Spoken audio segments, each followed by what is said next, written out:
Hola mis queridos amigos, nuevamente con ustedes, su doctor Maximiliano Moreno, un médico del campo que ha trabajado en los Andes, la Amazonía y la costa del Pacífico de Ecuador en momentos muy críticos como el que estamos viviendo ahora con la pandemia del coronavirus.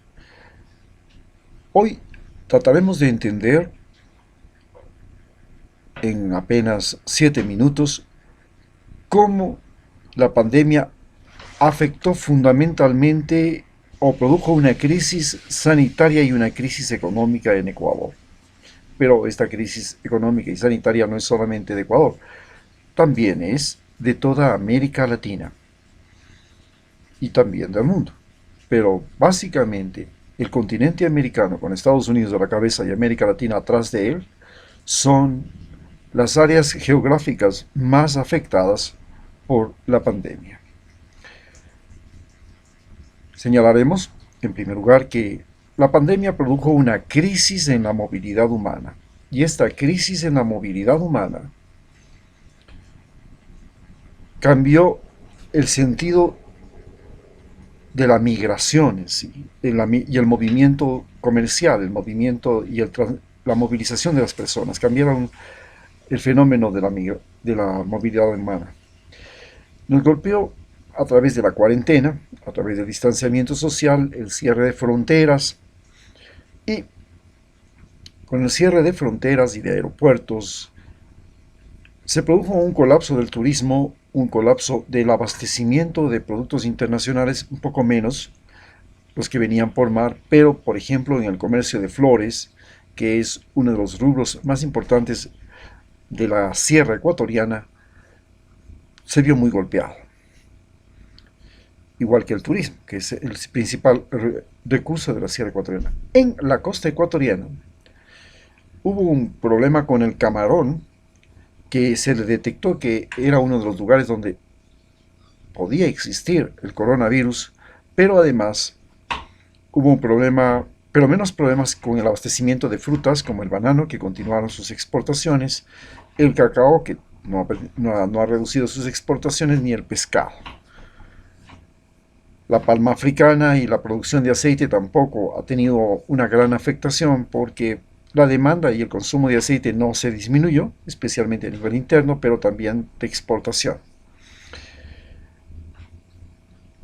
El transporte fue otro de los elementos fundamentales de la economía ecuatoriana que se transformó, que se trastornó, y el trastorno del transporte durante algunos meses significó también cierto problema, no de abastecimiento, porque el transporte de abastecimiento continuó, pero sí un transporte de tipo turístico y más que nada fue parte de lo que se llamaría el bloqueo de la relación humana entre nosotros los ecuatorianos. Estábamos muy acostumbrados a movernos de una provincia a otra en el país que originalmente era el más separado en tres regiones, costa, sierra y la Amazonía, cuando no teníamos carreteras. Y claro, vencer los Andes era lo más complicado, lo mismo que era muy complicado vencer o cruzar los ríos amazónicos y los ríos de la costa ecuatoriana, que especialmente en el invierno pues se inundaban y creaban destrucción de carreteras, de vías, etcétera. Pero puede decirse que gracias al gobierno de Rafael Correa y sus 10 años, hubo un gran cambio en la movilidad del Ecuador. Él construyó carreteras, reparó la red del tren, Quito-Guayaquil, y construyó puertos y aeropuertos, lo que cambió completamente la relación humana entre nosotros y la movilidad, haciendo muy fácil y muy cercano todo el Ecuador. Esto, por supuesto, atrajo al turismo. Imagínense ustedes que pueden estar en el mismo día, pueden irse un fin de semana al mar. Salen el viernes, pasan en la playa sábado, domingo por la mañana, domingo regresa y van al trabajo. Eso es un lujo que no se puede dar sino muy pocos países del mundo. Estamos hablando de la sierra ecuatoriana con respecto a la Amazonía. Y de la Amazonía también se puede salir, se puede ir a visitar de igual manera, Se sale en la mañana, en 4 horas está en la Amazonía y puede pasar el fin de semana en la Amazonía y regresar. Este fenómeno cambió pues el turismo, la movilidad interna, desarrolló e impulsó muchísimo el turismo interno en el Ecuador y fue uno de los atractivos turísticos del país para recibir personas que podían en un solo día o en una semana recorrer costa, sierra y Amazonía y disfrutar de la belleza natural de uno de los países más encantadores de los Andes. Pero con la crisis económica, con la pandemia, esto se vino abajo.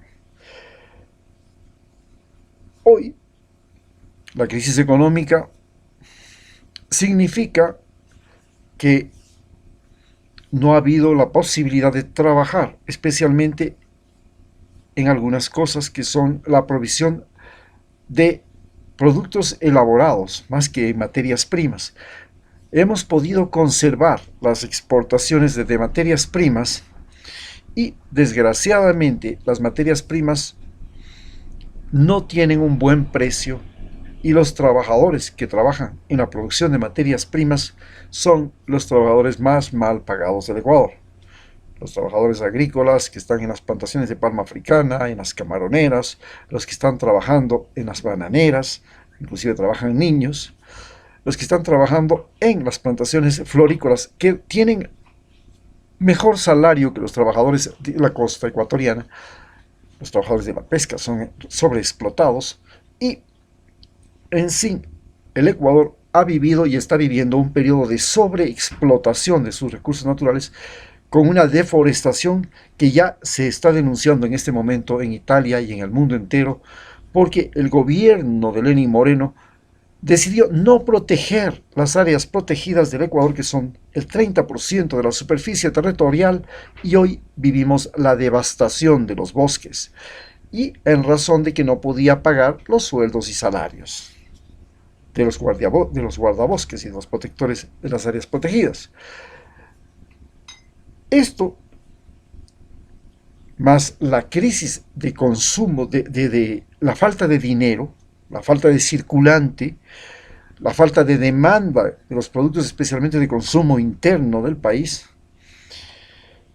han creado una crisis comercial sumado a que la banca no ha bajado los intereses, a que los servicios públicos no han bajado sus costos y a que los ecuatorianos estamos endeudados en el agua, en la electricidad, en el internet, en el blanco, en el almacén, con el vecino, porque no hubo pago de salario, se fue a solicitar quien le preste dinero, y como no hubieron un despido masivo de ecuatorianos ya antes de la pandemia, y con la pandemia la quiebra masiva de las empresas dentro de las ciudades produjo una ola enorme de desempleo.